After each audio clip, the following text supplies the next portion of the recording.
ప్రభు స్తోత్రం. ప్రభునందు ప్రియమైన దేవుని పిల్లలారా, ప్రతిదినం దేవుని మాట అనే కార్యక్రమానికి మిమ్మల్ని ప్రేమతో ఆహ్వానిస్తున్నాం. యెషయా గ్రంథం 61వ అధ్యాయం 4వ వాక్యం. చాలా కాలం నుండి పాడుగానున్న స్థలములను వారు కట్టుదురు, పూర్వమున పాడైన స్థలములు కట్టుదురు, పాడైన పట్టణములను నూతనముగా స్థాపింతురు, తరతరముల నుండి శిథిలమై ఉన్న పురములను బాగు చేయుదురు. ప్రభు స్తోత్రం. ప్రభు తన మాట మన కొరకు దీవించునుగాక. మన జీవితాలే కష్టంగా ఉన్నాయి, మన పరిస్థితులే చాలా కష్టంగా ఉన్నాయి అని ఒకవేళ ఈ దినం ఎవరైనా అనుకుంటే, ప్రభువారు చాలా స్పష్టంగా తేటగా ప్రభువారు మన జీవితాలను కట్టడమే కాదు, మన ద్వారా చాలా కాలం నుండి పాడుగా ఉన్న స్థలాల్ని కట్టేవారిగా మనల్ని బలపరచి స్థిరపరిచి గొప్ప చేసే దేవుడు. దేవునికి స్తోత్రం కలుగునుగాక. ఇది మీరు బాగా ఇదే మాట ధ్యానం చేసుకోండి దినమంతా.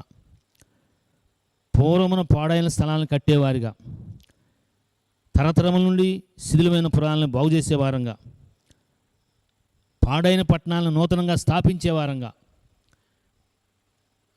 మన స్థితిలే పాడైపోయినాయి, మన వ్యాపారాలే పాడైపోయింది. గొప్ప స్థితి ఏమీ లేని స్థితి శిథిలావస్థకు వచ్చింది.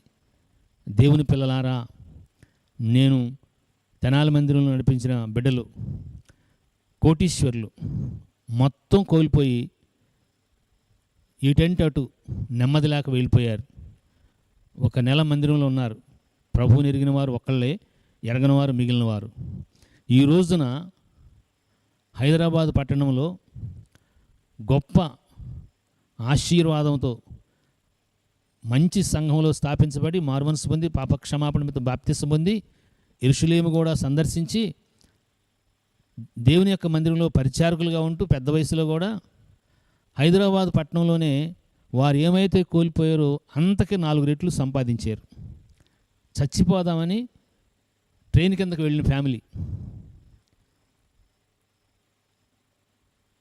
చాలా వారి జీవితాలు కట్టుకోవడమే కాదు, అనేకుల జీవితాలు కడుతున్నారు.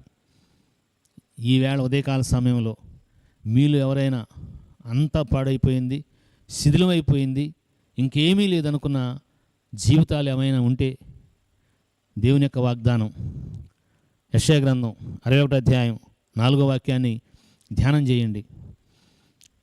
మన శిథిలాలను కట్టడమే కాదు, మన పాడైపోయిన స్థితిని కట్టడమే కాదు, యేసు క్రీస్తు ప్రభు వారిలో సమస్తాన్ని నూతనపరిచి గొప్ప పట్టణముగా మనం మార్చబడే అభిషేకం, ఆశీర్వాదాన్ని ఆత్మదేవుడు ఇవ్వాలని ఆశపడుతున్నాడు. అందుకు ఈ సత్యం మనకు అర్థమైనట్లుగా ఆత్మదేవునికి విధేయత చూపుదుముగాక. ఆమేన్. Thank you and God bless you.